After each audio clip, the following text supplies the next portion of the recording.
I know people who will lie to you over stuff that doesn't even make any sense. I know people who will lie to you for things they don't even have to lie about. They'd rather climb up a tree and lie than stand there and tell the truth. It's something pathological. And there's nothing that Americans hate more than a liar. And you don't have to lie about a big thing. It doesn't have to be this huge, big to do. You can lie about little things. Kamala Harris is a liar. And there's also something worse than that. It's being a phony. When you go out and you say all of a sudden that gas stoves pose a problem, and nobody, but nobody is able to tell you what a gas stove has to do with anything, but they go along with it just to piss you off, just to ruin your life. They're going to say 3-ply toilet paper is wrong. Why? Just to you up, just to ruin your life. They don't care about toilet paper or gas stoves or ceiling fans or pizza ovens. They don't care. It's to show you, you prole, you servant, you slave, you serf, that you're subject to what they say. And there's nothing that you can do about it. Nothing. Do you understand? That's the way it works. So when Kamala Harris, that cackling, hebephrenic, pseudo-bulbar affected whatever, this phony, this imbecilic, who her trajectory was greased, interesting phrase, for reasons that I think you know. I don't want to go through them. Ask Willie Brown. But she's here. So she's in this posed, phony baloney picture with her husband, the big guy, or whatever the hell it is. I don't even know what this guy's name is. And she's standing there next to what appears to be a gas stove. And she's laughing and she's loving him and everything's so beautiful. And there isn't a sincere cell in her body. But there she is, standing next to this dread stove. In May, New York banned natural gas stoves in most new buildings, and the House responded, passing a bill blocking any federal ban on gas stoves. And people are saying, what is going on here? This was as bad as, remember 2018? Remember Elizabeth Warren was doing her kitchen thing where she basically thanked her husband for being in the kitchen? Thank you for being here. Who lives with her? I'm glad you're here. And Trump responded in a tweet, best line in the Elizabeth Warren beer catastrophe is to her husband, thank you for being here. I'm glad you're here. It's their house. He's supposed to be there.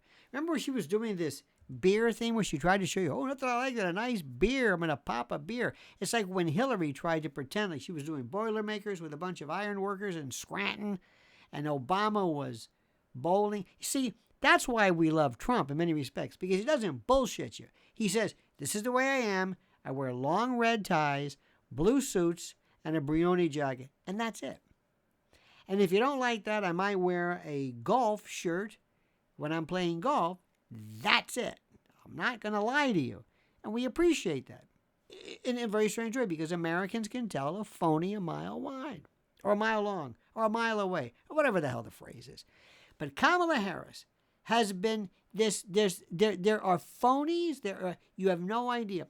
The people that I've respected in my life are people who told me the truth. Even though I may not have liked kind of what they said, they might have not been the best for me to be around, but by gum, they were legit. They spoke the truth. They spoke from the heart. Whatever you want to call that, whatever the phrase is, they spoke legitimately and truthfully from the heart, and you believed them. And it's one of the things that Trump does. For as disconnected as he may seem sometimes, he speaks from the heart. He really does. He knows. Now, Biden doesn't speak from the brain, the heart, nowhere. He's gone. Bobby Kennedy may have a little bit of that. May have. Cornel West is one of my favorites just to listen to because he goes into these hyperbolic. You see, my brother, the contextualization of the remonstration. You know, that kind of like a preachery kind of. That's fun for about 30 seconds, and then it gets old. Kamala Harris, you know all about her story. I don't have to tell you about it. Ask Montel Williams. Ask Willie Brown. Ask, you know what? Good for her.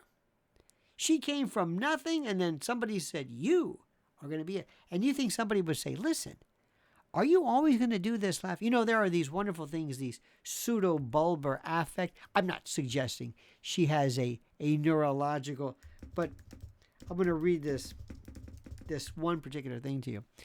PBA is a neurologic condition, and you have to know the particular symptoms. I think this is very interesting. The symptoms are, what is it? Hang on a minute. And again, I'm not saying it, but if you listen to, identify the symptoms. Hang on a minute. For patients with complex neurologic conditions and comorbid mood or behavioral disorders, crying and outbursts can be common. It's these wild, like hebephrenia is another one. Hebephrenia. Hebephrenia is characterized by a disorganized behavior in speech as well as a disturbance in emotional expression known as mood incongruence. Hallucinations and delusions are less pronounced with disorganized schizophrenia, though there are symptoms of these wild, like, I remember years ago watching this one particular case where the person did not know how to react. Laughing was crying, crying was laughing. It's all inappropriate. It's all out of the ordinary. It's fake. It's convoluted. I'm not suggesting she's psychotic. Neurotic, yes. But the thing that will get us... And you might say to yourself, what, this is just a gas stove. No, you don't understand. Things like that can prove to be more problematic than anything you thought possible because of the glaring incongruence, the glaring disregard for even pretending to care what you think. That's all. Think about that, my friend. Think about that.